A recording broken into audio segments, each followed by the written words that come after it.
வணக்கம் அன்பார்ந்த மாணவ செல்வங்களே. இன்னைக்கு வந்து உங்களுக்கு தமிழ் இலக்கணம்னு சொல்லி தர போறோம். பாத்தீங்கன்னா என்ன அப்படின்னு பாத்தீங்கன்னா, முன்னாடி வந்து பெண்களுக்குரிய 7 பருவங்கள் போட்டிருந்தேன். அதுல நிறைய பேர் கேட்டிருந்தீங்க ஆண்களோட 7 பருவங்கள் சொல்லுங்க அப்படின்னு கேட்டிருந்தீங்க. இந்த பாருங்க போன எழுதி போட்டிருக்கேன் ஆண்களுக்கான 7 பருவங்கள். ஃபர்ஸ்ட் வந்து என்னன்னு பாத்தீங்கன்னா பாலகன், ரெண்டாவது விடலை, பாலகன் விடலை, காளை மீளி, மறவோன் திறவோன் முதுமகன். சரியா? இதுதான் ஆண்களோட 7 பருவங்கள்.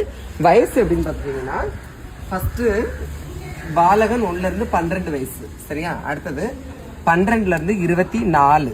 அடுத்தது காளை வயசு எவ்வளவுன்னு பாத்தீங்கன்னா 24ல இருந்து 36. மீளி வந்து எவ்வளவுன்னு பாத்தீங்கன்னா 36ல இருந்து 48.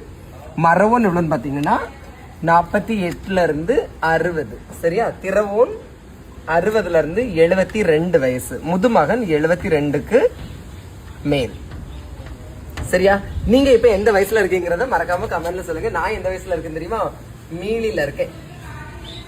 ஓகேவா? இன்னைக்கு வந்து அடுத்த வீட்டு கேட்டு தான் நம்மளுக்கு போர்டு. சரியா? ஏன் அப்படி பாத்தீங்கன்னா, போர்டு வச்சு கிளாஸ் எடுக்கிறதுல நல்ல வெயில் வந்துருச்சு பாத்துக்கோங்க. சரி, எந்த இடமா இருந்தாலும் நம்மளுக்கு பாடம் தானே முக்கியம். ஓகேவா? புரிஞ்சிருக்கும்னு நினைக்கிறேன். லைக் பண்ணுங்க. தேங்க்யூ.